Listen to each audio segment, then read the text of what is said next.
Heya! Yeah. Matt Maloney presents and... Me! Big Donkey! Yay, it's him. Or you can call me Michael, because I'm getting kind of weirded out by people always referring to me as Hello Big Donkey, it's creepy.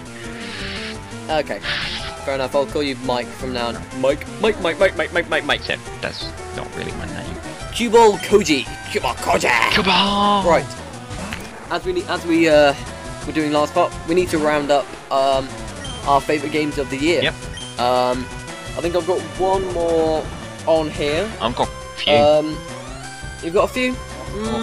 I can't think of many that I don't know. So the one that's standing out on my list is Banjo-Kazooie Nuts and Bolts, and that also includes the original Banjo-Kazooie, which I didn't play enough of as a child. I downloaded that over Xbox Live Arcade, as did I. And I played it to completion. I couldn't play Nuts and Bolts. I thought, no, I have to complete this.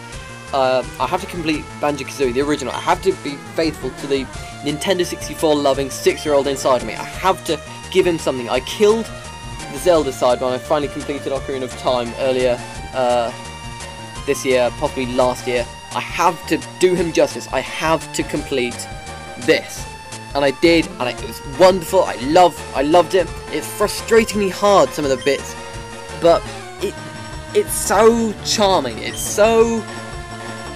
makes you laugh vigorously. It makes you appreciate the simple, what can be done with such simple technology at that time. It's amazing. And then you come to Nuts and Bolts, which is a brilliant example of what can be done with the technology that we've got now. These amazing vehicles that you can create, where you're limited only by your imagination, which is what I am. I can't create these things. I feel I'm not using it enough. I feel I'm letting the developers down, that what they've given me, I'm not doing enough with it. I'm not fully exploiting the infinite mechanical possibilities that they've created with these wonderful gadgets and wonderful little things. Help me, my brain's melting. Take over. I'll take over and say that I also have Banjo on my list, and I also have the original Banjo on my list. But the thing is, as a kid, I didn't have an N64.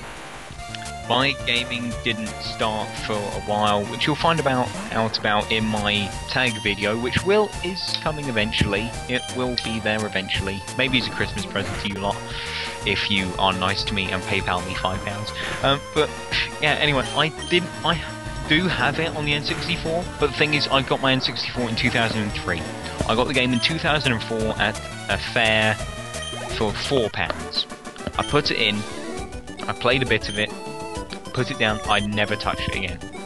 It's a real shame, because now I've got it on the Xbox Live Arcade, and it's a brilliant game. It's a bit frustrating at times when you can get stuck looking for one last jiggy or a few more notes left in the world, or how the hell do you defeat that stupid fucking giant crab or whatever. But it's just so charming in its simplicity. It's looking back on it now as first-time experience from not having played it as a kid, but I always liked the ads. I always remember seeing the ads as a child. I remember going to the one games shop I used to go to and seeing the action figures and thinking, oh wow, it's a bear, but it's got a bird for a back. And I thought, wow, it's amazing. It's a bear with wings. That's amazing. And I never played it because I never could. And now I finally got a chance to. And it's just so much more than what I expected of it. I expected it to be a Mario 64 clone with some weird gimmicks added on, but it's just not that. And as for Nuts and Bolts, it's just I don't really play the missions as much as I just explore the worlds. I just like going around in my made-up vehicles, trying to find more stuff to make better and bigger vehicles. I've got a car at the moment which ejects a little pod, which then gets helicopter wings, helicopter blades and wings, and flies around while the car lays on the ground. You don't get that in other games. You don't get the ability to create a giant car that looks like a bee and can kill things. You don't get that. It's just so wonderfully different. It's so wonderfully self-aware. The sense of humour in Nuts and Bolts is fantastic. It's everything. It knows it's a game. It knows it's a game, and it's playing off it. Where the beginning is fantastic. You're in the old Spiral Mountain. Spiral Mountain, yeah, because I've forgotten that. And you're there, and Banjo is fat, and so is Kazooie, and they can't do anything because they're out of shape and haven't done anything. And then there's a headstone of Bottles, and it just says that he got better. And then you just see Bottles after he's dead. It's hilarious. It's brilliant. There's the whole chase and run race between the head and the fat bear with the notes, and it's fantastic. It makes fun of what it used to be, that running around collecting pointless collectibles, and then brings up the message and just says, "All right, no, that's rubbish. Stop that now. Let's get on to the proper game." Yeah. And then it introduces you brilliantly to this huge world, this huge hub world with these little branching off, wonderfully unique little areas that branch off from it, with each their own little mimicking of pop culture in themselves. It's another thing that people don't seem to mention as much is the loading screens. It's got some brilliant loading screens. It's got little notes in them that says fun things like, if you don't enjoy the vehicles in this game, you should go play the original Banjo-Kazooie on the Xbox Live Arcade. I think my favourite little piece of in-game text is in Logbox 720 on the Viva Pinata disc. If you look at it, it says critically acclaimed, yet nobody bought it. Yet nobody bought it. Viva Pinata 2 is out now. Go and buy it tomorrow. Please. It's brilliant. Yeah. It's just self-aware. I actually bought Viva Pinata twice. Nice. £8. Cycling down the road! But yeah, no, but anyway, so that's Banjo, so it's my turn now. And I am going to bring up Little Big Planet. We go from one beautifully charming English game to an even more charming British game. A game which is narrated by Stephen Fry, of all people. It is so wonderful. I just play it and it makes me happy.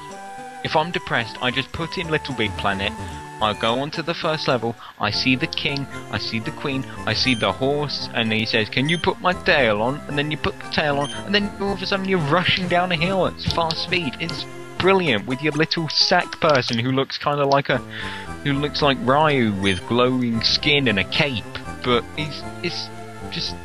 And then you go into the customization levels, and you build things, and you create levels, and you have things of fantastic structures. And then you go online and you see other people's levels, and you see the most fantastic and amazing designs I've ever seen from somebody building something out of a game.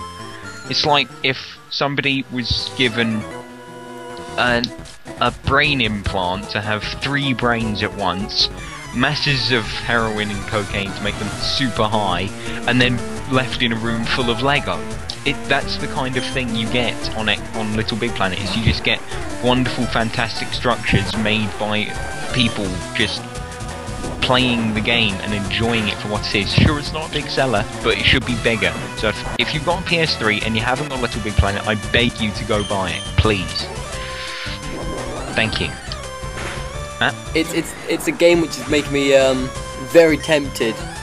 I was thinking last night. I was thinking, is it worth getting a PS3 just to get Little Big Planet? And I was seriously tempted. It looks amazing. I want to play it. It's been a good year for games. I wouldn't say it's a game to buy a console for. It's not a killer app, but give it time. If you wait until the PS3 goes down in price in a couple of months or something, and wait for all the user-generated content to really explode, then it will be worth it. Ah, sweet. It's Exy Music versus Machamp. This is awesome. Okay, your turn. I don't know. I think I haven't played that many things this year. We'll just talk about some games that you have played this year. I think some things that I've played this year. Even if they're not new. Even Well, if they're this year just released ones. I was won over by the Nintendo Wii. I think it was this year, a little bit last year as well, where I was finally won over by the Nintendo Wii, and I've just decided I've got to get one.